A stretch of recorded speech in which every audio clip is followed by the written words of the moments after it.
What's going on, everybody? I want to talk about the responsible gun owner, or the not so responsible gun owner. All right, it's nothing new. These kind of gun owners have been around since the beginning of firearm ownership. They're the ones that buy a gun because they support the Second Amendment, but they take it home. They don't even take it out of plastic. They put it in a freaking safe. They spend all this freaking money to buy the gun and buy the safe and everything else. They put it in the safe and they forget about it. And they're responsible. Because that's what a responsible gun owner does is never look at that gun that they bought. There's a whole bunch of different aspects of these people, but that's pretty much the way that they seem to go. Is they buy a gun and they lock it away, and that's where their responsibility stops. And as long as that gun is locked away and not loaded, they're being responsible. Now, I've been watching some videos here recently about home defense. All right. And you see these comments on these videos. The guy's giving great sound advice about home defense, the firearms that they use for home defense, and how to deploy that weapon in certain scenarios or whatever, okay? And some of the people make these comments, and it's amazing that these comments are even being made. But some of these people make these comments of, how dare you have a loaded gun in your house? You give responsible gun owners a bad name.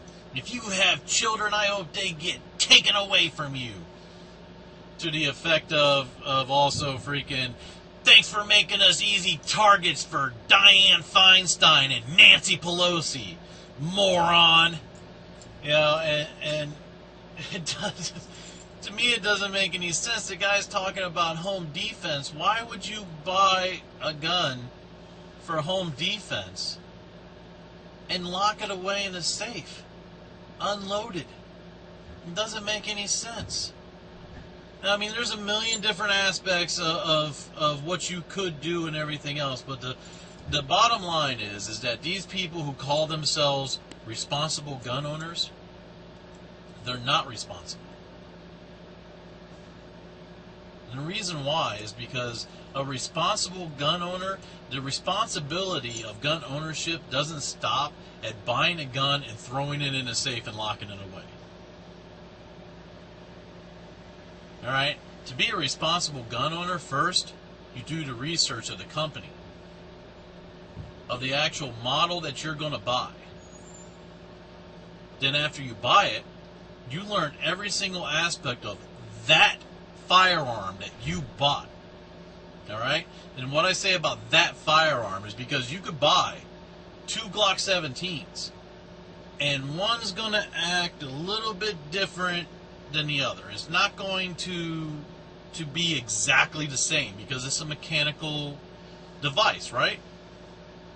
Just because they're the exact same model and the exact same make doesn't mean that they're going to act exactly the same when you deploy them.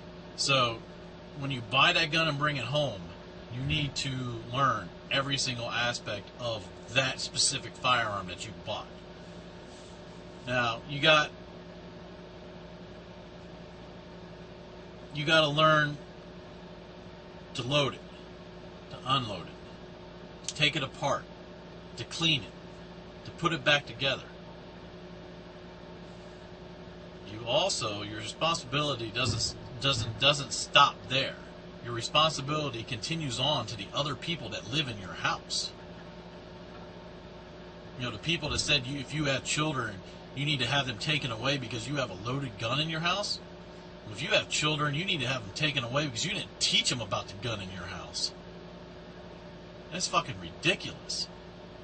That's what's dangerous. Not teaching your child about the dangerous firearm that's in your house.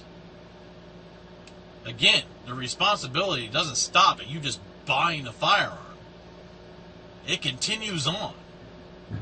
And the fact of the matter is that you can still buy a firearm, and even if you can't teach your children about that firearm, you can take them to a range and find a freaking instructor that knows about that firearm. And that instructor will be glad to teach your children the safety of that firearm, how to deploy that firearm safely, how it is not a toy, it is not to be played with. Things like that. It is amazing that there are people out there that believe that they're being responsible gun owners, but the truth of the matter is that you're not. You are very irresponsible gun owners. And it is not us, the responsible gun owners, who learn every single aspect of this firearm that we bought, or the many firearms that we have bought, that give the bad name. It is you, the person who buys a firearm and knows nothing about it. You are the one who gives gun owners a bad name.